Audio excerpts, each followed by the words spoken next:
అందుకని వినాయకుడు ఆలోచించాడు, భూమి అంటే ఏమిటి, ప్రదక్షిణం అంటే ఏమిటి, ఎందుకు తిరగాలి అసలు, ప్రజలంతా తెలవడం గురించే కదా. అటువంటప్పుడు మా అమ్మ భూదేవితో సమానం కదా, పార్వతీదేవి స్వయంగా. ఆవిడకంటే భూమి ఎవరండి, మా నాన్నగారు శివుడు వ్యోమకేశ, ఆయన ఆకాశంతో సమానం కదా.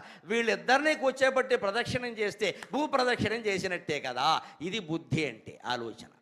ఎప్పుడు మెటీరియలిస్టిక్గా భౌతికంగా ఆలోచించకూడదు, కాస్త సూక్ష్మంగా స్పిరిచువల్గా ఆలోచించాలి. ఆయన అలా ఆలోచించాడు. స్వయంగా పార్వతీదేవి కుమారున్నాయండి, స్వయంగా పరమేశ్వరుడు కుమారున్నాయండి. భూమిలో మళ్ళీ ఆ ఊరు ఈ ఊరు తిరగడం, అక్కడేదో క్షేత్రానికి వెళ్ళడం, ఎక్కడెక్కడో తీర్థంలో మనగడం నాకేం పనండి. అందుకని మా అమ్మా నాన్న స్వయంగా దేవతలు కదా, వాళ్ళకి నమస్కారం చేస్తే నేను భూప్రదక్షిణం చేసినట్టు కదా అని అమ్మా నాన్నగారు మీరు ఒకసారి కూర్చోండి పని ఉందని భక్తిగా దండం పెడుతూ మాతా మే పార్వతీదేవి పితా దేవో మహేశ్వర బాంధవాస్యవ భక్తాశ్చ స్వదేశం భువనత్రయం అని నమస్కారం చేసి 3 సార్లు ప్రదక్షిణం చేయగానే